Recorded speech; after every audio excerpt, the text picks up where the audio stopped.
Now, let's talk about this. So, Apple release "Are You Going to Be My Girl" as part of their of the TV commercial, right? Like, or the whole campaign, really.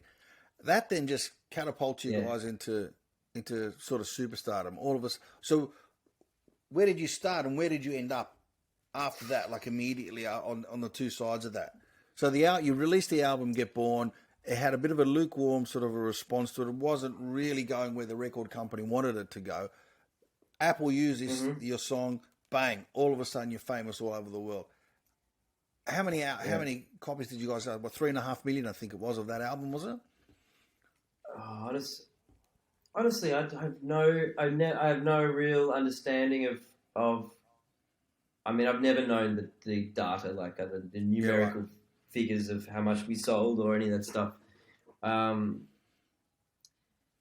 But it was just a lot because it happened so fast, and we were touring constantly. So we were after that first year or two, I mean, by the end of that touring cycle, we were exhausted, like completely and utterly exhausted. And then at that time was when my dad got sick. He got cancer at that time and eventually passed away quite quickly after that. So that was a massive, just incredibly intense place to be in with wrestling with fame. We became like a global phenomenon there for a couple of years, and which was a lot to deal with. Close to your father, weren't you? We were just really incredibly close. Yeah, and then all of a sudden he got sick and then passed away like really quickly. So that was a lot to deal with all at once. Did you have to come back? Where were you living then? You were living in LA at the time? We were just always on tour. Like we never really stopped. We were in a bus or a hotel for a couple of years. Yeah. And when we knew that when it became obvious, because he was like, "Don't come back, guys." Like it was, he was immensely proud, and it was one of the things that was keeping a smile on his face while he was wrestling was seeing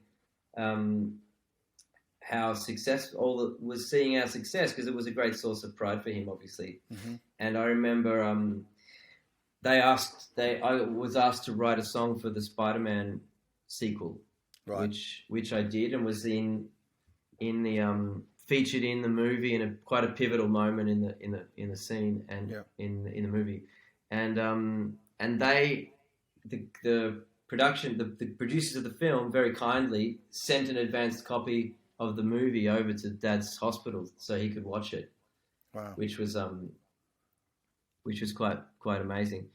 And right around that time we did Dave Letterman's show. So he was watching in a hospital bed, watching us on TV on the Dave Letterman show. So there's all this stuff that was like, I remember feeling very torn, like, man, I know that it means a lot to him, but I also want to go home and see him. So eventually, obviously we did. And as it turned out, I think he was just sort of holding out for us to come back, and then he died days after.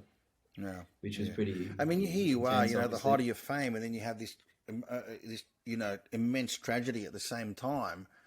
It has to have an effect on you. It certainly has to have an effect on you. Man, it really did. It's very easy to get absorbed into the touring for a long time. Yeah. Did you use touring as a way to sort of escape from that?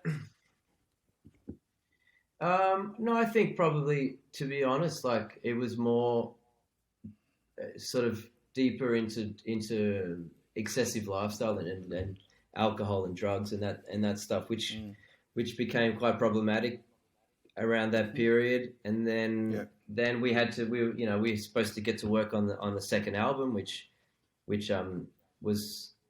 was like just felt like a mountain to climb because there was so much expectation after the success of the first one, and then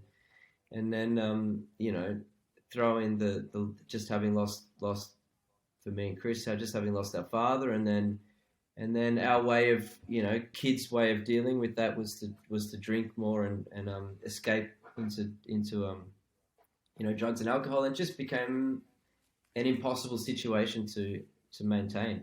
But we stuck at it and we wrote another album, and I'm actually quite proud of that album. It was Shine On was the album that came out of that, which is,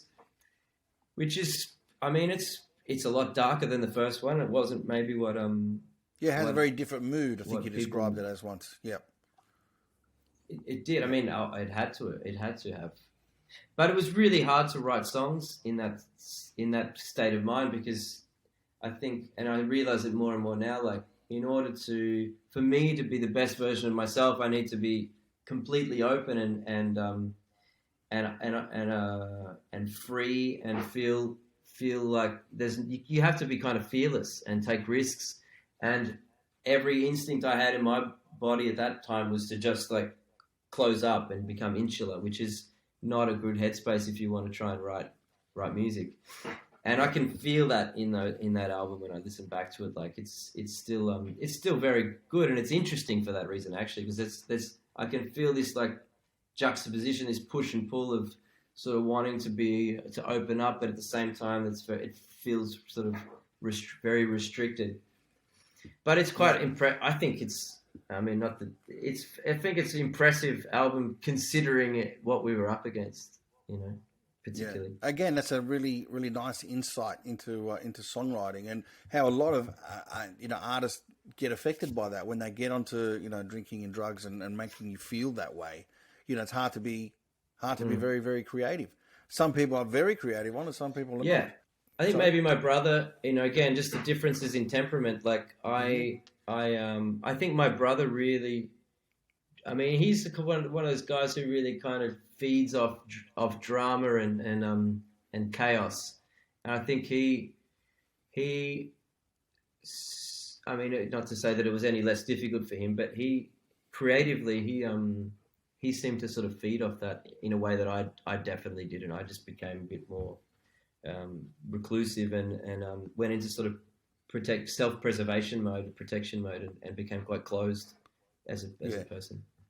And did that sort of particular stance that you had go on for a while, even until the third album, or by then you had sort of broken those shackles and said, no, let me get serious about this? I think that by the time we came around to there was sort of a bit of an illness had kind of infected the band by that point, and we weren't. I mean, I wasn't in a good place, nor was Chris, and we unfortunately moved beyond that. And every time we kind of got back together, because we did a third album after that, which was for me a pretty awful experience, because we were still, I don't know, when I was saying before about the first album, like, I mean, we were able to capture lightning in a bottle on that album, because there was a real camaraderie, and it was pure, and it was innocent, and there was naivety, and that certainly wasn't the mood of the band by the time we get to the third album. And when we split up, and then we got back together to play with Springsteen, and you could still feel this sort of, that bad energy was still there. Because that was only in 2017, wasn't it, that you reunited? How does that actually happen? Because the promoter knows that the band's not together. The promoter knows Jet has split up. Why do they call you? Well, that was the point. Why don't they just go to a band that's hot and who's already there? But it was. I mean, it's all music biz, like entertainment. Like, wow, Jet got back together to support Springsteen. Like, that kind of reads well in a press release, I guess. And that was pure Gudinski. Like, that was him. And there'd been plenty of offers in the past to get back together, and a lot of money thrown around as well. Yeah. And I mean, it wasn't easy to quit my own band. Like, I didn't, but for many reasons, for the platform that gave me to write music and put it out into the world, for economic reasons, obviously, and but I think it's a bigger shame to keep doing something when you know that it's not right, it's not working, and that would have been it just would have felt fake. Yeah, But artistic. but then Gudinski being and then Gudinski. I mean, a lot of time had passed now, and the mood between all of us had kind of improved.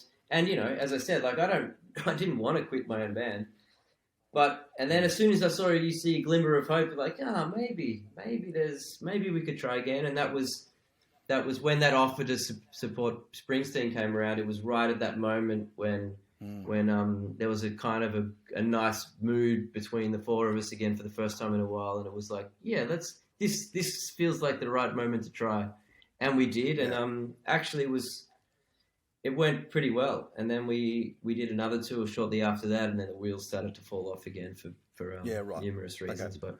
Yeah, because I was going to ask you, do you think that Jet will ever reunite? But maybe that's a question that the answer might be a long way away. I think so. I mean, we did genuinely try. We tried not that long ago, and it's just always sort of it's like it's just unfortunately it feels like a movie I've already seen 1,000 times, and the script never changes. So yeah. Okay. Well, let's move on to then what happened after Jet. So you took some time off. You went. You met your wife. I think you met your wife then around about that time in Perth. We'd been together for quite a while actually. We met during. We met shortly after my father passed away. Actually, was when I met Pia, my wife, my now wife, and and then so when the band split up, me and her. I knew that I needed to do something drastically different, so we left Melbourne and we went to Jordan. We stayed in Berlin for a while. A few weeks after we travelled first. We travelled around the Middle East. We went to we travelled with some. I was on a camel with a Bedouin guide in the middle of the Jordanian desert for a while, and then we went to Palestine and Israel and around the Middle East, and then we moved to Berlin to live, to sort of start hit refresh and start again, and that's where I started writing music again for the first time after years of. I didn't play guitar, I didn't do anything musical for at least 5-6 years. Wow. And then when we moved to Berlin, I thought if I don't have another go, I knew that there would be a lot of regret if I didn't at least try just to see how it felt. And if I tried and it didn't feel right, then that would be fine for me if I walked away. But I ended up really getting. It felt like a beginning again, and I was on my own, and I mean I had to find a new way to do music because I didn't know. I had to learn how to play other instruments, and I had to learn how to produce my own stuff, and it became fascinating again. Yeah. And it felt like a really fun, interesting challenge, which it was in the beginning, which is what it kind of was. Yeah. And then I ended up writing an album and moving to Italy and then becoming a father, and then all these amazing things started happening again. Let's talk about that. Why Italy? I mean, I know you have an Italian heritage, but, like I like going to Italy. I like visiting Italy. Could I live there? Probably not. Why did you choose to live in Italy? Yeah, I know. It was more curiosity again. It's just curiosity. And when my father passed away, then because he was Australian born but very Italian proud. Yeah. And I didn't want to lose that connection along with him. I wanted to set up an outpost here where I could come to learn about the family history, to learn to speak the language, to immerse myself in the culture. And it kind of made me feel close to my father, and being here made me somehow feel close to him. And having a place where my younger brothers could come and do the same and hopefully learn the language too. And it ended up becoming just that. My place in Como became an outpost where my cousins and uncles and aunties could all come and stay in my house and immerse themselves in the family history and the culture and all that. And then we just sort of felt more and more at home, and then we've been in Milan for the last 5 years, and my daughter is Milanese. Yeah. figure. And it's very interesting. I think we were talking the other day about your about daughter about the food. Matilda going to school, about the food. How here you are in Australia going to school with Italian sandwiches. I'm the weird immigrant now. Yeah, I'm the weird immigrant, and my daughter's got the weird lunchbox with strange. I mean, with strange do you foods send her to school? There. Come on, do you send her to school with Vegemite sandwiches? Do you? Do you? No, I would. I did. Prosciutto, mortadella, provolone. I used to get shit. I used to get shit for having salami sandwiches in school, and now she's probably getting shit for having. Yeah, Vegemites. I don't know what happens there, but I worry. I worry about it. Yeah. Well, it's a great part of the world. Look, you've really embraced it. I mean, the couple of days that we were together a few years ago, I mean, you've only been there 5 years. I think I was there about 3 years ago when we hung out for those few days. Your Italian was fantastic. I actually thought that you'd grown up speaking Italian. That's how good it was. Obviously, you learned there, and you've embraced that way of life. But you recorded your solo album Sugar Rush, which I love it. I love it. It's a fantastic album. In a few years ago, and Thanks. you've got it's called Milano Elettrica. That's right, your band from Italy. Yeah. Do you guys tour much around there? Yeah, we did. I mean, we did. I've only done one album, and then I'd recorded a second one, and then the pandemic hit. But yeah, we toured all around Italy and Europe and Germany, and with that one, which for me was like, I guess a comeback album, which did okay. It provided me with the foundation, which I can now build on, and I've finished. It's crazy. Like after stepping away from music for all those years, and then when I came back, I've written so much stuff. I've never been so productive musically in my life, and I did the solo album, then I read another one straight away, and then I wrote a children's book during the lockdown, and I wrote it's a sort of a concept album where I wrote a children's book, and then I wrote an album which is the soundtrack to that book, which is very different from what I'd normally done. It's very melancholic and singer-songwriter with a lot of string arrangements, which I did in Rome with Ennio Morricone's orchestra in his studio in Rome there, which was again just an amazing experience. Yeah. So yeah, I'm going to ask you a little bit more about that. We'll get to that in a minute. I just want to still continue talking about Sugar Rush. Did you find that there was a lot of Jet fans who were listening to that saying, "Oh, this is very different," or we expected something more? What was the expectation around that album, and what did the fans say? And I'm assuming that you would have then got a whole lot of new legion of fans because of it. Talk to us about that. To be honest, I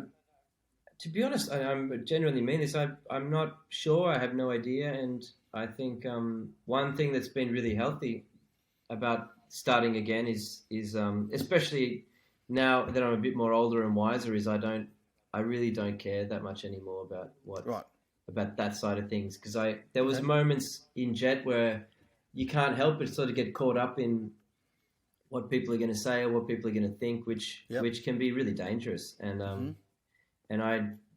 one of the things I love about where I am now is I try to just do things that are as honest and as interest as I just like. I'm curious by nature, so I like to go where it's fascinating to me, and do what I think is interesting. And I think if something is born from that honest place, then it's generally going to turn out to be pretty good. Yeah. And how do you think has fatherhood affected you or influenced you with that? Because I mean, I know I haven't gone on tour since my son was born. My son was born in March. I'm about to have the busiest 2 years of my touring life ever.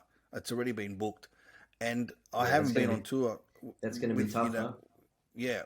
So what was it like for you when Matilda came along, and a bit of touring? I mean, because you started touring and then probably everything sort of had to stop because of COVID, right? It's true, it's true. I've been kind of lucky because particularly these first, she's 3.5 now. So, I did the first tour for Sugar Rush, which was just after she was born, that was hard because she's brand new baby, and you know, Yeah. and brand So new mother, and we're that's here how on that's our how own. I know when I was there in That Italy with you, because Pia was heavily pregnant when we were together. I remember because right, she had to go yeah, home right, early. She wasn't allowed to drink. So it would have been about three and a yeah, half years ago that I was there with you in Italy. Yeah. yeah, right, yeah, yeah. So yeah, that was hard, but it was a quick. It was like it was. I mean, the good thing about Europe is you can you can cover a lot of ground quickly, Yeah. and no, you're never too far away. You know, psychologically, it's not like you're. You know, in Australia, it's hard because you're like, oh my god, I'm in America. Yeah. There's Yeah. no quick way home. No, there isn't. But so that was tough, but it was kind of over quickly. You know, it was about a month, and then that was done. Yeah. But Yeah. since then, yeah, I've just been home writing and the touring, the possibility to tour hasn't been there. So, but you're right. It's going to start up again really soon, and but I'm grateful that I've had this period with my daughter at home. You know, we spent a lot of time together, and we've developed a beautiful relationship. I think because of the time we've been able to share together now. Yeah, which is I'd have to great agree. thing. I would absolutely agree with that. I'm, silver linings, as they say. You got to look for the silver lining, Yeah. and that's what I found. You know, with COVID here in Australia, not being able to tour, is at least I get to hang out with my son. You know, it's interesting that there's a few parallels that we have. You met Living Colour in Perth. Living was it Oh, Living the Colour? living end, you Living mean? End, Yeah, Living End yeah. in Perth. So did I. And you wrote a children's book during COVID. So did I. It's really interesting. This is That, crazy. we've That's sort of been unbelievable. influenced by that. That's Yeah, unbelievable. yeah. And it's about to be. I'm not sure when we're going. This episode is getting dropped, but you know it'll be very very soon. One of these weeks now. It's out. Hey, can I ask you? Can I ask you a question about this? Yeah, yeah, Because I just did an interview yesterday for about because this book / album's coming out pretty soon, and the journalist asked me. She said, "This is interesting because you're not the first musician that seems to be doing something in like." She said, "I think even Paul McCartney did some children's book recently, and there's been." yeah, She mentioned a few, and I was surprised. I didn't know, but yeah. But she asked me, like, why do you think this might be? And I'm curious to ask you what you think, what triggered you to do that, or what is it? I mean, I guess Well, fatherhood yeah. is, you know, you're becoming a father again. But you Well, tell me, I'm curious to know what you think. Yeah, for me, it's because I've always had kids who are fans, and I've always had so you know I've been doing this for 25 years, but I've been famous for about 20. So when the people came to my show 20 years ago, who then have gone on, have got married, and now have got 13-year-old kids or 8 or 10-year-old kids, the kids have become fans because they see it on social media. They bring their kids to the they say to their mum, dad, we want to go and see Joe Avati. The parents now have to come. The parents are bringing the children. And so my fan base of children has grown dramatically in this time.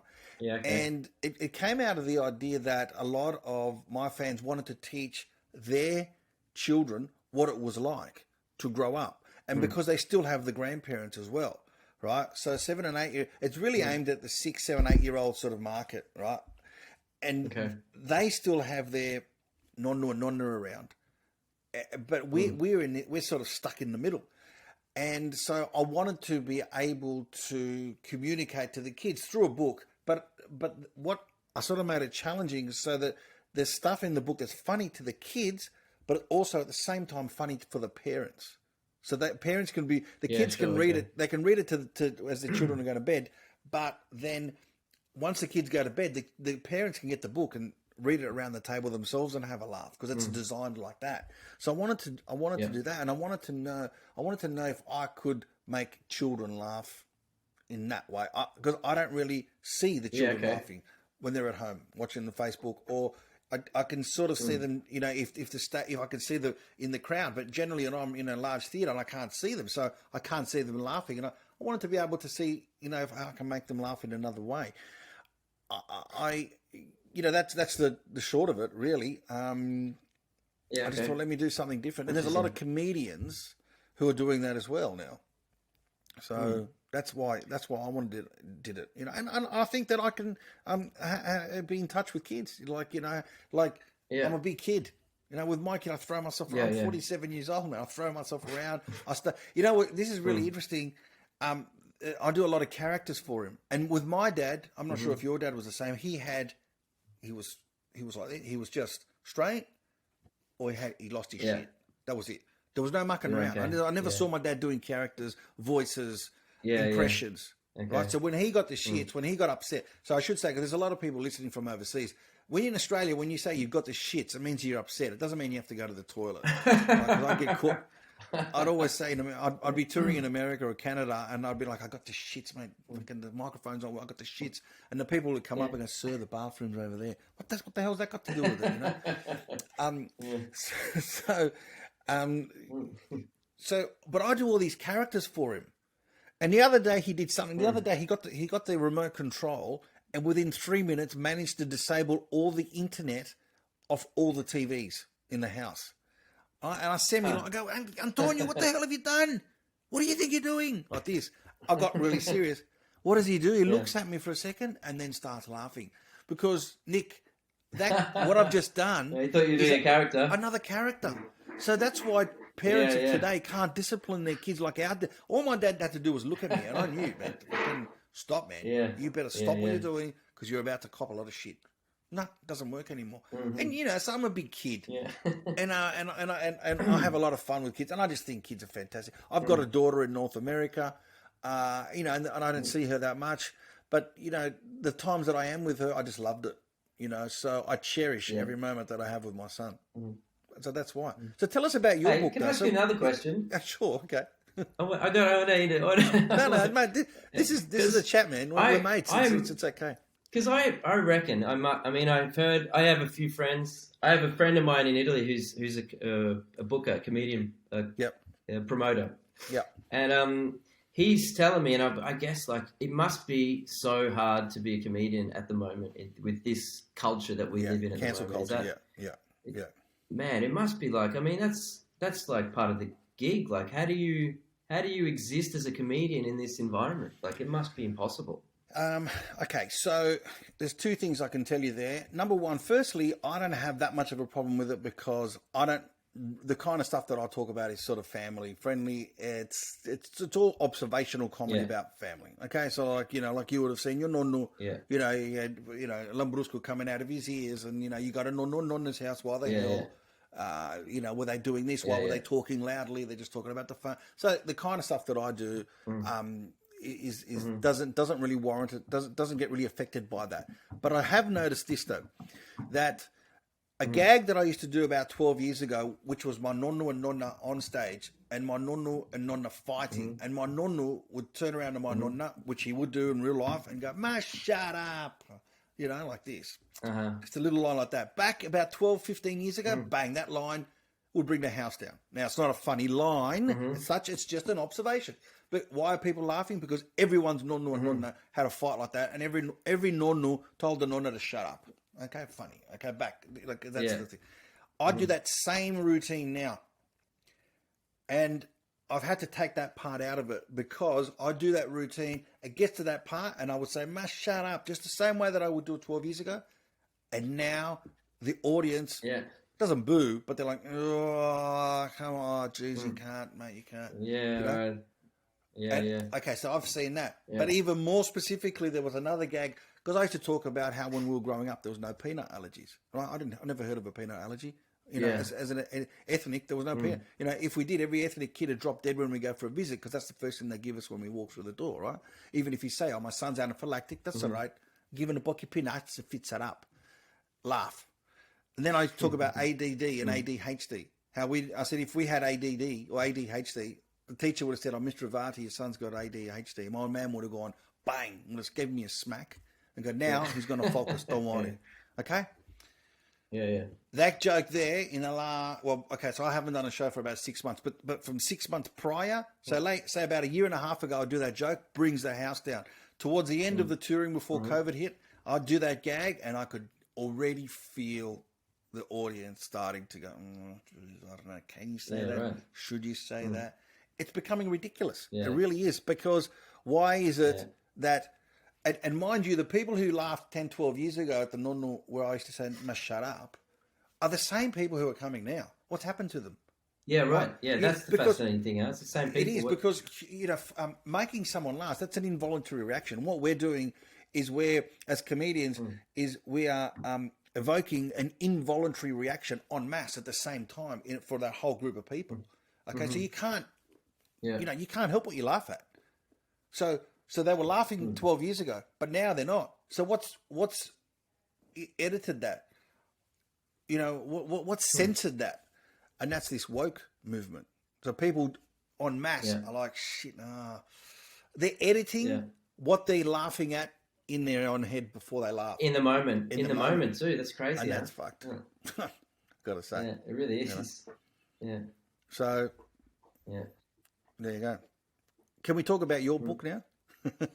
Yeah. Well, so in Melbourne, there are a few iconic sort of big. What do you call them? You tell us. Why did you choose the Skipping Girl? So there's the Skipping Girl. There's the one where Paul Kelly recorded his video. The Nilex. Yes. Was it the Nilex sign. Well, yeah. There's some big signs around Melbourne. Then there's right? So. Yeah. I was always attracted to the Skipping Girl specifically because it always fascinated me because it's beautiful externally, but I remember being stuck in traffic one day looking up at it thinking, man, that's such a powerful metaphor for how I feel in my life right now. Like on the surface, it looks like everything's great, but actually this poor girl is stuck in this eternal loop that's not going anywhere. And it's a repetitive loop. And I thought, wow, that's an interesting idea, like to explore one day, to use this sign, and instead of using it as what it is, like advertising a brand of vinegar, like use it as a metaphor and try and unlock that and see where it goes. And I thought that's interesting. So I wrote a song. It started with a song which recounts the story of this girl who is stuck it's a real person who somehow through whatever, but it's interesting because everyone can relate to this because everyone's stuck in some repetitive loop, whether it's a behavioral loop of negative behavioral patterns or drugs or alcohol or a job that you don't like or a relationship that's toxic or whatever. Relationship, yeah. Anything, and so I think it's interesting because it's also when you can tap into something that's relatable en masse, it can also be interesting. Yeah. So I wrote a song about it, and then I wrote another song, and then I thought, man, if I could tie this all together with a children's book, then that could be. I was just kept pushing and pushing to try and find the most interesting way to present this idea. Until it ended up being a children's book and an album, a concept album, where every song is basically an episode in the life of this character. Wow. So, and what's the book called? What have you called it? The Skipping Girl. Oh, you call it? Okay. It's just called The Skipping Girl. Yeah, The Skipping Girl is the name of both the book and the album. Yeah. Now, I've seen a picture that you posted on Instagram. The illustrations are fantastic. Who illustrated the book for you? It's a guy. So there's an Italian publishing house who is specialist in children's books. And they have their pool of illustrators. I was very naive to this whole world before it began, but they have their pool of illustrators who they prefer to use. And one of these guys, I coincidentally had a book at home that I had been reading to my daughter Matilda, and it was illustrated by him. And so. It's just a coincidence. Yeah, but his name's Riccioli Rosazza. He's Peruvian Italian. Right. Who lives just outside of Milan. He did an amazing job. He's an incredibly talented guy. He did a beautiful job. I actually managed to somehow capture it. It looks a bit like Melbourne too. Like he's done a great job. Yeah, so that comes out 3rd of November, I think. Yeah, early great. November. Okay. Well, I look forward Both the to book and getting a copy and the reading album. that. Sounds great. Who's it? Is it aimed for I'll the send 6 you to one. 8-year-old market? Or what, Um, how old are the children going to be seeing to this? be honest, like I think it's it would be. It's not really for. I mean, it's a bit. My daughter's 3.5, so Yeah. I mean, she gets it, but some of the. She gets it now. She's 3.5. I mean, you kind of take it in as your level of understanding permits. So she sees it in a more of a superficial way, but if she was in 3 years' time, Yep. she'll kind of see more. She'll get a bit more out of it, and then when she's even older, then because the music is not really it's not music for children, but it's just it's melancholic, and it's there is there's a sense of wonderment, I suppose. Was what I was trying to do.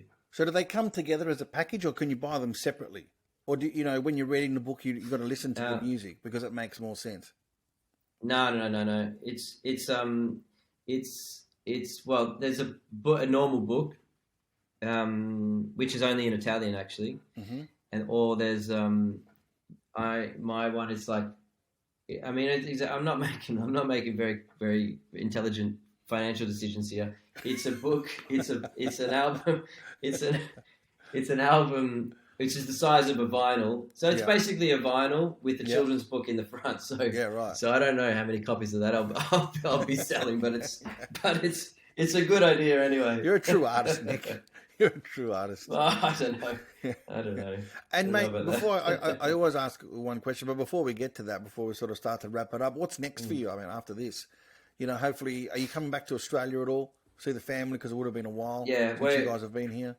It's been a couple of years now, and we're desperately trying to come back for Christmas this year. So we'll it's just still really hard to get flights back, and the rules, it's all unfolding now. So hopefully we'll be able to get back for Christmas this year. Yeah, hopefully we'll be able to get together and have a drink at Gerald's Bar, not far from here.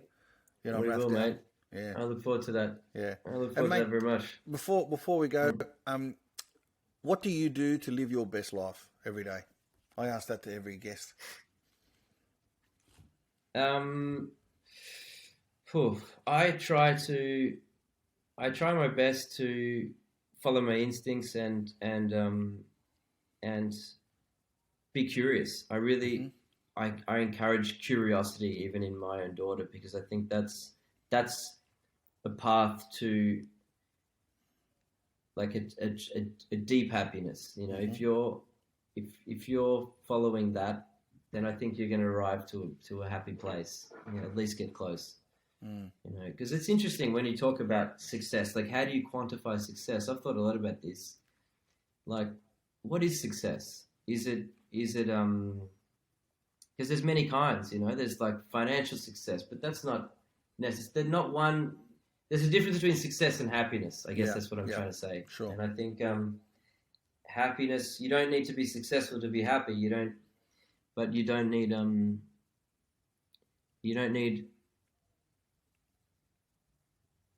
need success to be happy, but you need happiness to be. Do you need happiness to be successful? I think you do. You do. I don't think you can be successful without happiness. Yeah. I mean, it depends on the kind of success, but the kind of success I want requires a fundamental happiness. Yeah. I mean, you can't. Like money can come, money can go, as they say. But your memories can't be taken away. And if you've got great memories, and mate, all you got to do is look at people who don't, who live in third world countries, who don't have access to money, or are never probably going to make. The chance of them ever being successful is very remote, or being very rich. But yet they find ways, singing, dancing, acting, sport, and so on. They find ways to be happy without money.